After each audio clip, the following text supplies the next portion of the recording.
Thousands of you left a comment on the last video asking the same thing. You said, "Tell me more about that stove."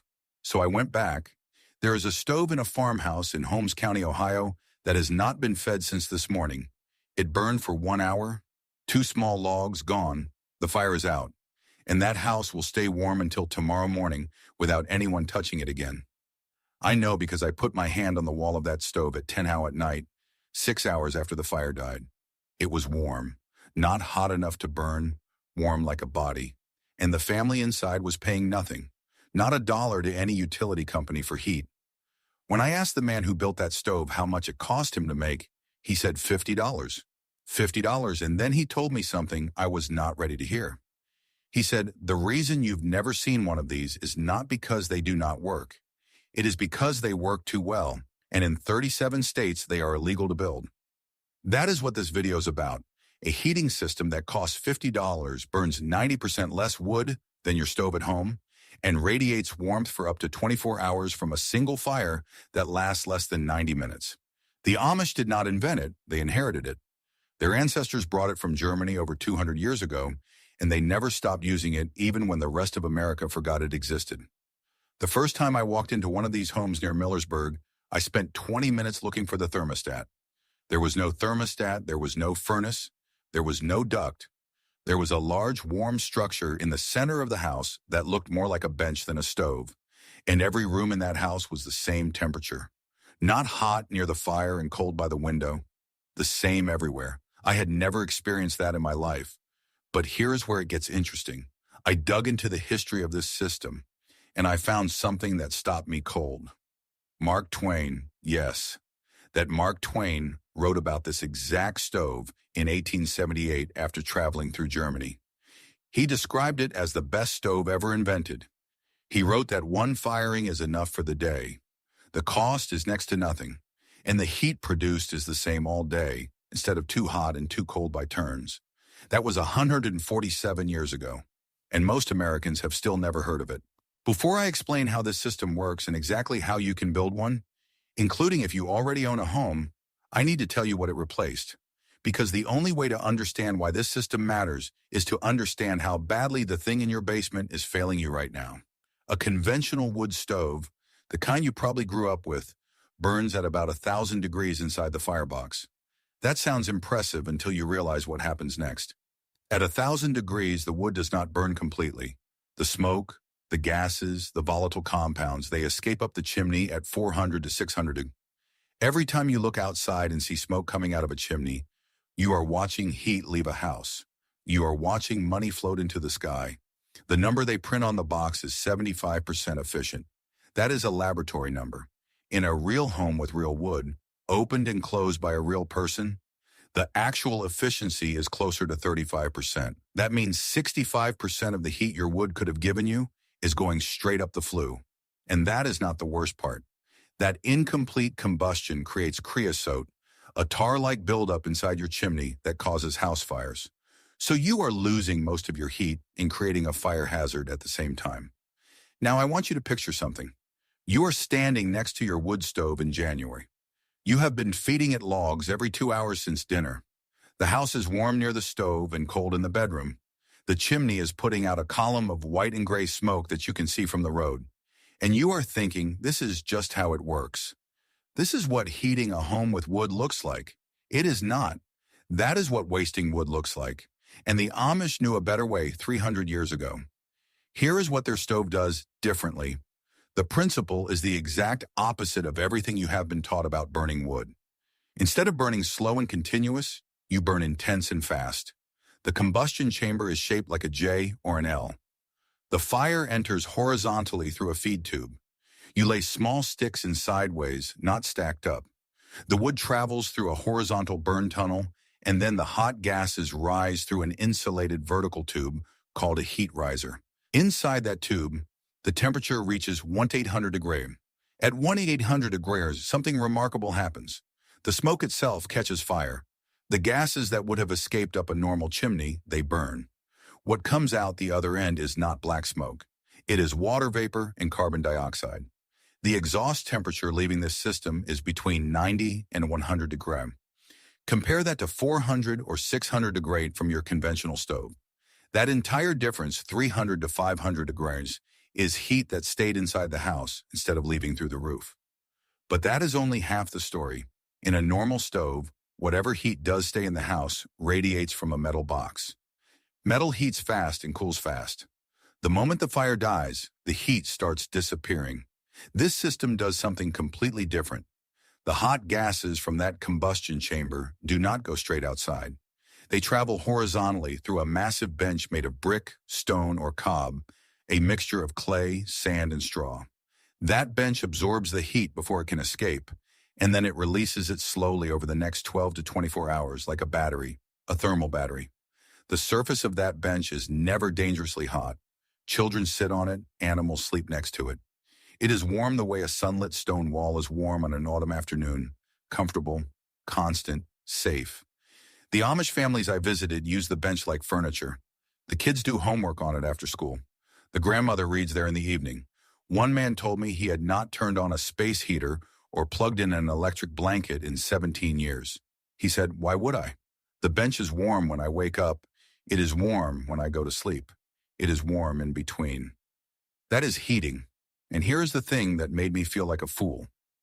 The wood you burn in this system is not the thick split logs you're used to hauling from a woodpile. It is sticks, thin, dry hardwood about the thickness of your thumb, fallen branches, garden clippings, scrap wood from the shop. You light it with a match and some newspaper. In 2 to 3 minutes, the heat riser gets hot enough to create what builders call the rocket effect, a roaring updraft that sounds like a jet engine in miniature. You feed it wood for 45 to 90 minutes, then you stop. The fire goes out on its own, and for the next 12 to 24 hours, the bench radiates heat into every corner of the room. Now let me give you the numbers because numbers are what separate a nice story from a decision you can actually make. Ianto Evans, a Welsh-born builder living in Coquille, Oregon, who documented and popularized the modern version of the system through his work at the Aproveco Research Center, reported that he went from burning 4 to 5 cords of wood per winter with a conventional stove to about 2 to 3 of a cord with the rocket mass heater. Same house, same climate, same square footage. That is an 80 to 90% reduction in fuel. To put that in perspective, a cord of wood is a stack 4 ft wide, 4 ft high, and 8 ft long. He went from needing a woodpile the size of a truck to needing a woodpile that fits in a wheelbarrow. Other builders across the country report similar results. Some homeowners in moderate climates say they heat their entire house with fallen branches from their own yard. No chainsaw, no splitting, no buying wood, just picking up sticks the way your grandfather picked up kindling when he was 8 years old. The average American household spends $1,400 to $2,400 a year on heating over a 30-year mortgage. That is $42,000 to $72,000 just to keep your house warm. The system I am describing costs $50 to $100 in materials, a steel barrel, 20 or 30 fire bricks, some clay from the garden, a metal tube for the heat riser, and refractory mortar. That is it. You can build the basic version in a weekend. Let that sink in. $42,000 over 30 years or $50 once. Now you might ask, if this works so well, why has nobody told me about it? And that is where the story takes a turn that made me angry the first time I heard it. This technology is not new. The German version, called the Kachelofen, has been documented for over 1,000 years. During the 15th century, the forests of Central Europe were disappearing. Wood scarcity was a national crisis in Germany and Austria. A specialized profession emerged, craftsmen called Hafnermeister, whose entire job was to build stoves that could heat a house all day with the smallest possible amount of wood. The Kachelofen was their masterpiece, a ceramic stove that burns small, burns hot, burns complete, and then radiates heat for an entire day. These craftsmen were paid like architects. Their stoves were considered national treasures, and the basic principle behind them, that stone stores heat and metal waste, it goes back even further. Archaeologists have found precursors in the Bronze Age Alps, roughly 2,500 years before Christ, a fire surrounded by stones. The stones absorb the heat. The heat radiates long after the fire is gone. 4,500 years of proven technology. And it was not just Europe. The Chinese developed the Kang, a raised stone platform for sleeping, heated by a fire channel underneath that kept families warm through the night. The Koreans built the Ondol radiant floor, heating through stone channels more than 2,000 years ago. The Romans used the hypocaust, the same concept of channeling hot air beneath stone floors to heat entire buildings. On every continent, independently across thousands of years, human beings arrived at the same conclusion. Stone stores heat, metal wastes it. A chimney that lets hot air escape is not a feature, it is a design flaw. And yet, here we are in America, still building houses with metal ductwork and chimneys that throw heat into the sky. The Amish of Ohio and Pennsylvania are of German-Swiss origin. When they emigrated in the 18th and 19th centuries, they brought the Kachelofen with them. And here's the critical difference: they never abandoned it. When the rest of America switched to forced air central heating in the 1950s, the Amish kept building masonry heaters. They did not switch because the old way was better. They knew it. Their grandparents knew it. Their great-grandparents knew it. But the rest of America forgot. And that forgetting was not an accident. In 1950, manufacturers of central heating systems launched the forced air furnace as a symbol of modern American life. Magazine ads showed smiling families in front of chrome-plated vents. The message was clear. If you still had a masonry stove in your house, you were behind, you were old-fashioned, you were poor. The old ways, masonry heaters, radiant heat, thermal mass were labeled as primitive, outdated, something your immigrant grandfather used because he did not know any better. And it worked. Within a single generation, an entire country abandoned a heating method that had worked for 1,000 years and replaced it with a system that requires monthly payments until the day you die. The American heating industry today generates over $30 billion a year in revenue. Every house built with forced air heating is a customer for life, buying fuel, replacing filters, servicing equipment, paying monthly bills that never stop.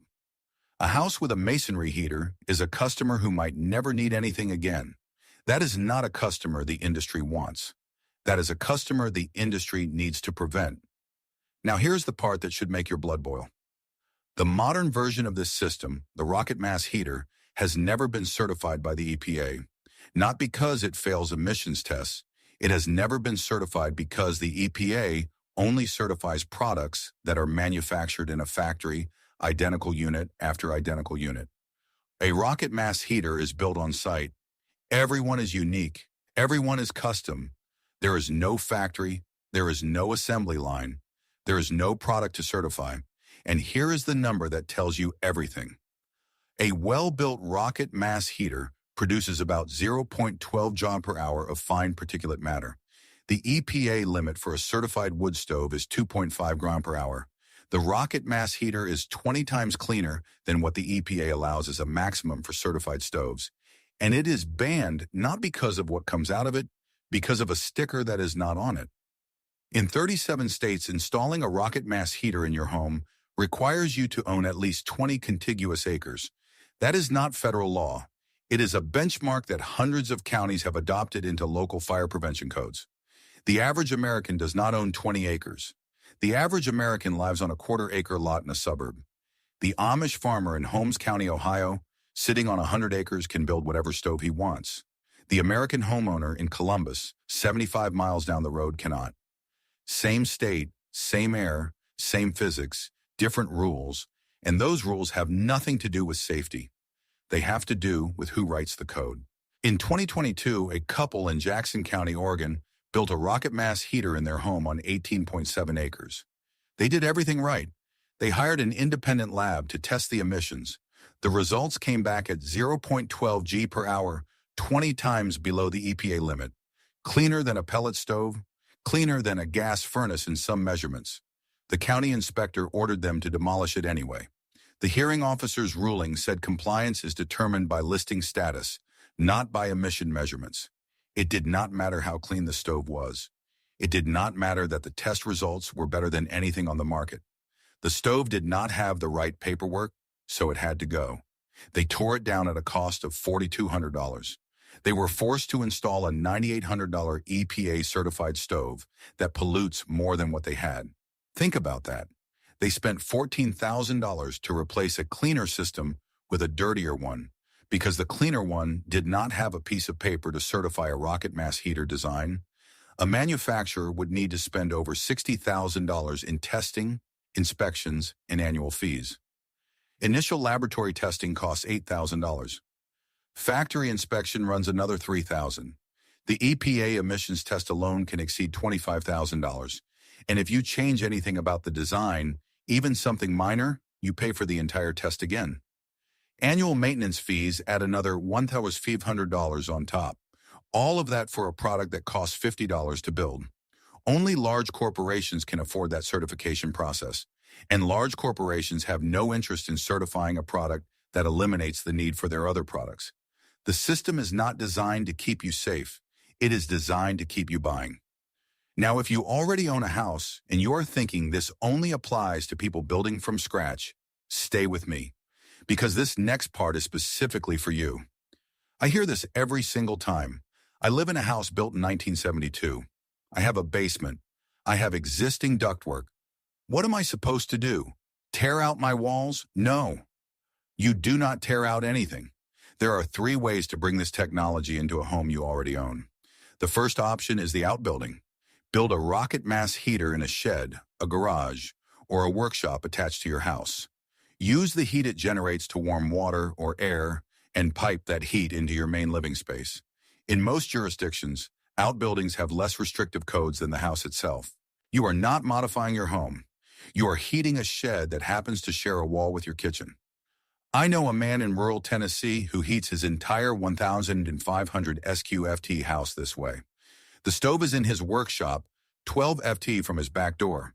A simple water loop carries the heat inside. His winter heating bill last year was $0. His workshop is warm too. He calls it his 2-for-1. The second option is a traditional masonry heater, the Kashelofen style, without the rocket element. These are exempt from EPA certification in most states if they weigh more than $1,800 labam. That is the mass exemption written into the Federal Register in 2014. If the unit is heavy enough, the EPA considers it a masonry heater rather than a wood stove, and certification requirements do not apply. A traditional masonry heater installed by a professional costs between $3,000 and $8,000. Compare that to $42,000 in heating bills over 30 years, and the math is not even close.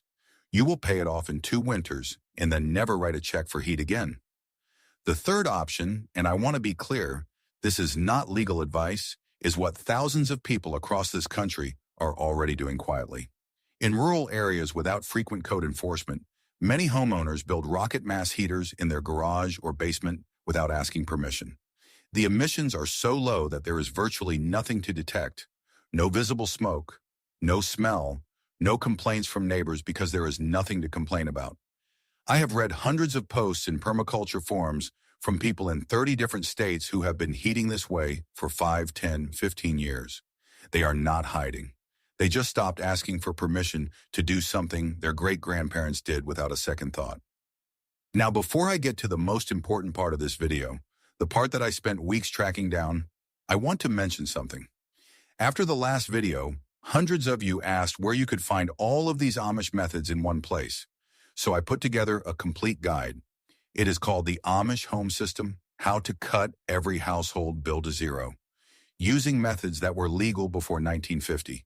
Step-by-step instructions for any home already built.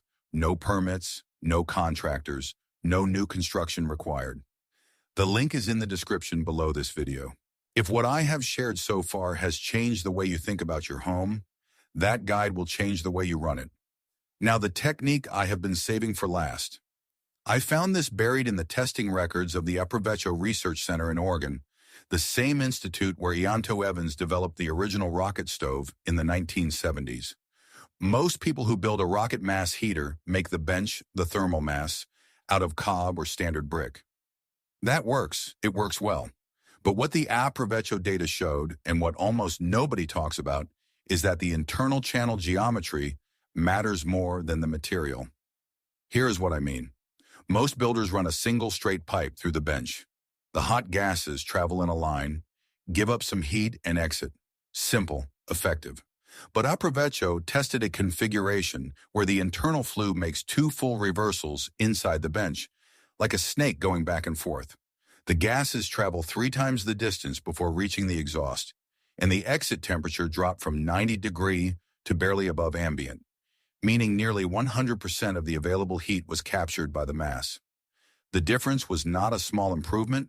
It was the difference between a bench that stays warm for 12 hours and one that stays warm for 24. And the change costs nothing, zero additional dollars. You are using the same pipe, the same materials, you just route it differently inside the bench. The total additional labor is maybe 2 hours. You make 2 extra bends, you add 2 extra feet of horizontal run, and you double the storage time of your thermal battery. That is the kind of detail that separates a good system from a great one. And it is the kind of detail that never shows up in the quick how-to videos people slap together online. This is the same principle the Finnish used in their contraflow masonry heaters for centuries. The smoke path winds back and forth through the masonry, giving up heat at every turn. The Amish cockle oven uses a similar approach, internal baffles that force the gases through a labyrinth before they exit. What Aprovecho proved is that you can apply the same logic to a $50 rocket mass heater built with garden clay and a salvage barrel. Nobody needs to spend $10,000 on a Finnish mason. The physics is the same. Route the gases, extend the path, capture the heat.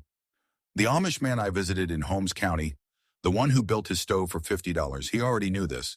He did not read the Aprovecho data. He did not need to. His grandfather taught him, and his grandfather's grandfather brought that knowledge from Germany 200 years ago.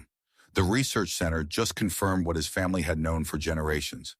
And that is the part that keeps me up at night. This knowledge exists. It has always existed. It survived the Industrial Revolution.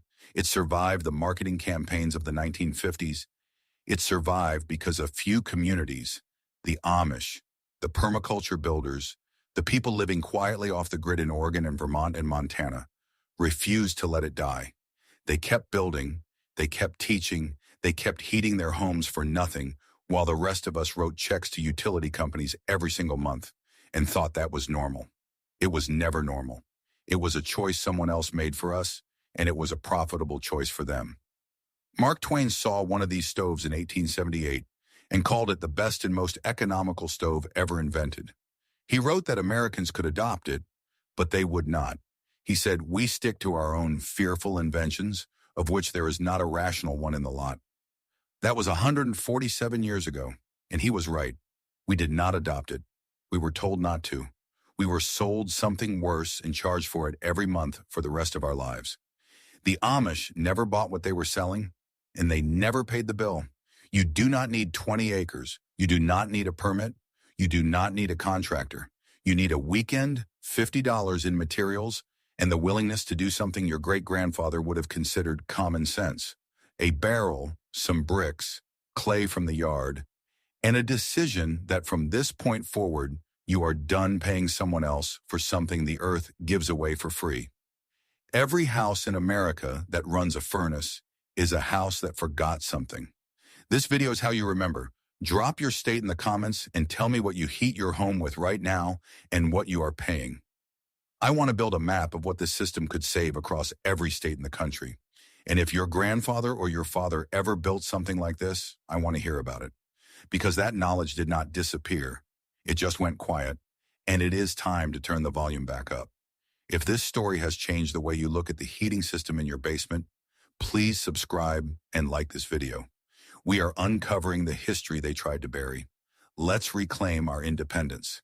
The next treasure of forgotten knowledge will be opened soon.